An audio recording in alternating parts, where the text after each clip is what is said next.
When this man crawled into the hibernation pod to prepare for hibernation, he discovered he couldn't enter the hibernation state. The man was horrified to find that the pod door had been firmly locked. As the oxygen in the pod gradually decreased, Jack immediately began frantically pounding on the door. At this critical moment, the malfunctioning pod door mysteriously opened automatically. The man hurriedly sent a distress signal to Earth, but unexpectedly, Earth wouldn't receive the distress message until 19 years later. To receive a reply from Earth would take 50 years. This filled Jack with utter despair. It turned out this was an interstellar colony ship. The ship still needed 2,000 years to reach its destination. If he couldn't hibernate again, he would die of old age on the ship.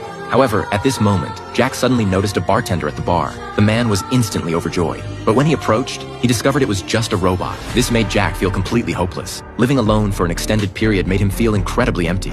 However, at this moment, Jack was suddenly attracted to a woman in a hibernation pod. Looking at her beautiful appearance, he instantly had an evil thought. Jack hurriedly went to shave off his beard. Then, neatly dressed, he came to Anna's hibernation pod. Next, Jack took out tools and damaged the hibernation pod. But before the pod door even opened, he hastily packed up his tools and fled the scene. Back in his room, Jack felt extremely anxious. It seemed he had committed an unforgivable act. But when he gathered the courage to find Anna again, Jack pretended it was their first meeting. He then told Anna the truth behind their situation. They, who should have slept for 2,000 years, had accidentally awakened early. This meant neither of them could live to reach their destination. Moreover, she learned an even more desperate piece of news. Once a hibernation pod is open, it cannot be used again.